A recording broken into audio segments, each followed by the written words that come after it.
first weekend of level 2 lockdown, and many people have taken advantage of this. Durban is no stranger to visitors with its popular beachfront and tourist attraction. Checking on what people are doing in Durban this weekend is eNCA reporter Dasen Thathiah. Dasen, I am one of those people who love coming to Durban because of the weather. It's very warm there even in winter. Are you seeing anybody coming to Durban right now and hitting the beach? Maseko, it feels a little bit like the festive season. You know, normally around December you find us out here on the beaches and just talking to people, particularly those that have come through to visit the province, like yourselves. And it just has that kind of feeling today. And if you look behind me, you'll see just a little bit of what that's like. Unfortunately, there are more people on the opposite end of the camera, but if I showed you that, all you're going to see is a silhouette right now because of where the sun is placed.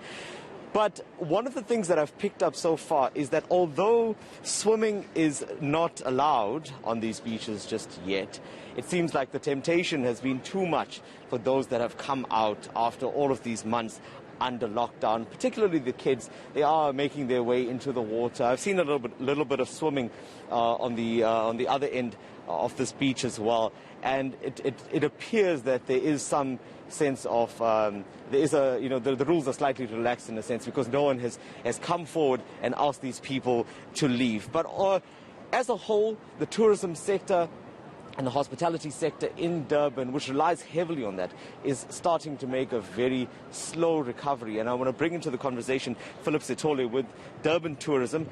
Philip, surely you were celebrating earlier this week when you found out that there is going to be a little more movement into our city. Yes, no, we are very excited. Although we want people to observe COVID-19 regulations, I think that is very important, that we must observe COVID-19 regulations, because if we don't observe them, there will be no tourism going forward. So it is important that we observe the COVID-19 regulations. Second point, we are excited that, in the last 3 months, we have made sure, as the city of Durban, that we keep the place intact in terms of places that are normally frequented by visitors, that they are all in reasonable condition. As you can see here, the place, it is in a reasonable condition. Other places, we have made sure that they are kept perfect. And we continue to upgrade our places to make sure that they are clean, and we want visitors to come to Durban. And Philip, it's not really like a switch that you can turn on and off. We know that, and because it hasn't even been a week that we're under level 2 yet. Yes. I imagine it would take some time to get the wheels turning again, particularly with the hotels, the restaurants, other public spaces. How is that process coming along? Well, it is going to take some time, but for Durban Tourism and the city of Durban, we have to market the city and market the city aggressively. And we have been doing that since April up until today, and we are continuing with our marketing efforts. But over and above that, we are aware that many people have been laid off because of COVID. There are no school holidays, and the economy is not doing well. So it would be difficult for people to travel. So our target right now is a domestic tourism, which is people within the Republic of South Africa and people within KwaZulu-Natal. And we know that many people will come to visit during weekends because they'll be visiting friends and families.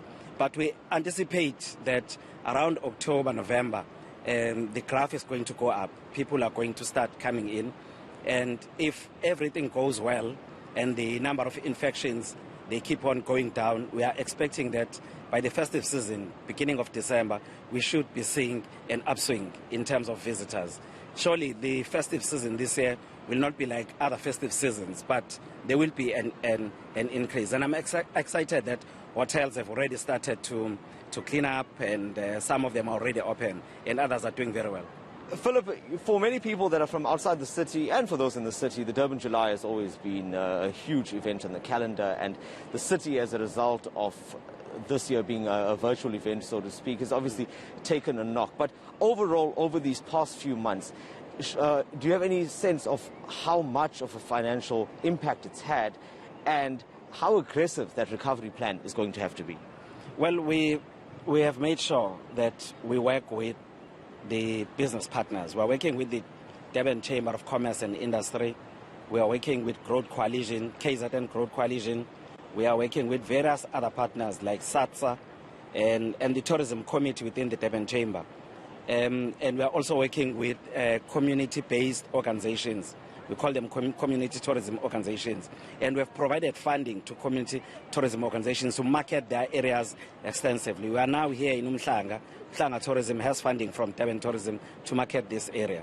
So we are marketing the city, and we are working with partners to market the city.